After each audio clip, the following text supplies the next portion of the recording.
My pregnant wife moved out of the house after abusing me for months. Now, she's begging me to take her back when I asked for a paternity test. My soon-to-be ex-wife and I have wanted kids for years, and we were thrilled when she finally got pregnant last year. From day one, I wanted to be the most supportive husband and future father I could. Her father was never involved in her life. I saw too many problems up close when it came to lacking husbands, and I would be damned before I made the same mistakes. The problem is roughly 4 weeks into her pregnancy, everything started going downhill. She stopped wanting intimacy. Fair enough, hormones and stress make that a problem. I went full stop, but then she didn't want any physical interaction. No cuddling, no kissing, slowly becoming more and more distant. Her eating constantly changed, and she was terrible about it. She would demand I get her something all day, and then the moment I give it to her, she wants something else, screaming at me. She never let me go to any appointments. No groups she went to, and spent more time away. Became cold and bitter. She's always angry at me. This went on for months. She slapped me several times when I forgot one of the dozens of tasks she assigned me during the day. I stopped doing anything for the house a month into the pregnancy. Sure, she's pregnant, I get it, moving around is hard, but she wouldn't even do laundry about 4 weeks in. And by 5 weeks, I did everything. I'm also the primary source of income. I barely sleep. I'm running on fumes. She made me sleep in the guest room. I never once raised my voice,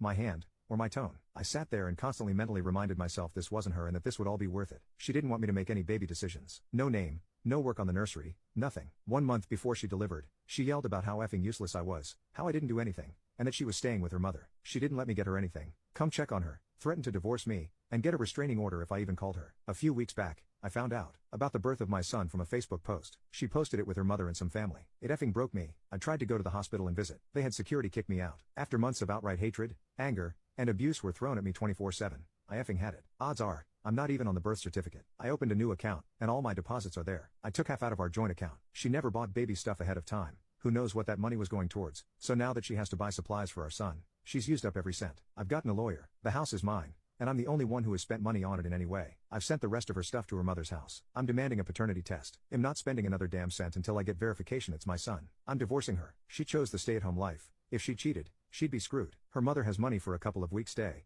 but it is not even close to enough for full-time support. If he is my son, I will get my rights as a father for a relationship. Last week, my soon-to-be ex called. She was practically hyperventilating. She wanted to come home. She was crying about how it was all a mistake. She's not staying with her mother. She's at a friend's house. She wants our son to have his father. I told her I don't effing believe he is my son. Why the F would she pull this poop if he is? Show me a paternity test, and I'll do everything I can for him. And him only. She wants to meet tomorrow at a park so I can talk to her. I said sure, so I could finally say everything I should have said months ago to her face. Update: before chatting with her, I spoke to my parents and sister about what was happening. My parents were flustered at me hiding the more unsavory details, to say the least, and are probably going to be checking up on me daily for the rest of the year to make sure I'm okay. My sister would probably have to be held back from thrashing her, so I had to get a friend to help with the chat since my sister could not contain herself. Within hours of the story going into the digital stratosphere, I called my wife back as quickly as possible to finally sit down and talk. We chose a local park this morning, and I had a friend record the conversation from beginning to end. I was ready to hear the generic affair story and get out of Dodge, but, of course, it got complicated. We met at a section with picnic tables and picked one as far away from other people as possible to avoid them getting wrapped up awkwardly. She looked terrible. Haggard was stressed and,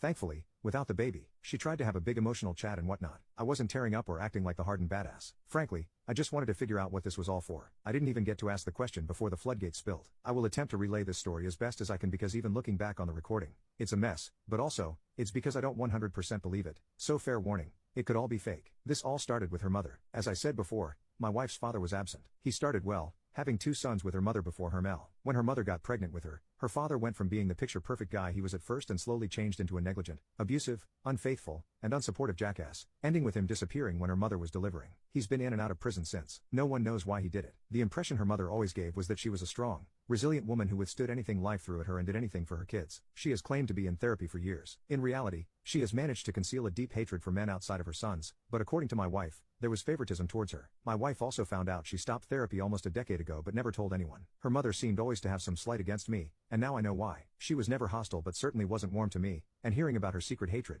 I knew where this was going. Roughly about half a year before she got pregnant, my mother-in-law slowly began sowing seeds of doubt and bitterness into my wife. She had a complete mental break. She told her about me staying late at work and possibly hiding an affair, or that I am providing the majority of the income, setting her up for a complicated divorce. Everything my mother-in-law's husband did to her, she convinced my wife I would do to her, and she pumped this poison into her for months. My wife always idolized her mother and compounding that with anxiety she suffered from for years, she dove in deep. As soon as she got pregnant, like on the dot, she fell into a mental hole within days. And that's when her mother got hold of her again. Hearing about her pregnancy triggered something fierce in my mother-in-law, and it spiraled from there. She had my wife fully convinced it was happening again. Every single thing my wife did to hurt me was at the behest of my mother-in-law. Combined with pregnancy hormones, an undiagnosed mental illness she claims to have, no confirmation, and stress, she completely lost her mind. She 100% believed I would bail, so she punished me first, culminating in her moving in with her mother and leaving me out of the birth. While I was sending the papers and starting the divorce proceedings, she kicked into full-blown postpartum depression. And when her mother finally got her, when she finally beat me, which I guess was her victory over her ex, did I mention she's effing crazy? She had no more use for my wife. The family involved in the birth included my mother-in-law's sister and my wife's brothers. While my mother-in-law and her sister knew what was happening,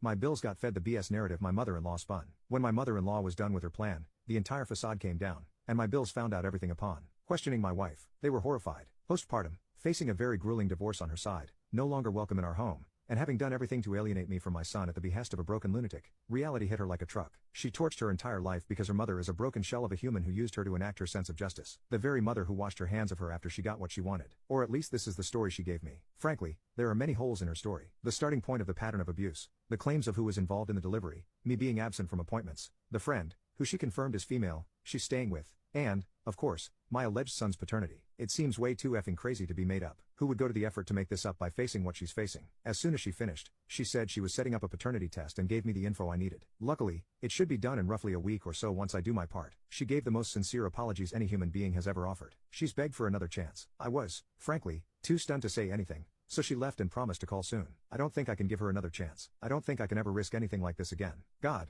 I'm still hoping she's just being a cheating psycho and spinning a sympathy story to try and throw me off because this got way too complicated.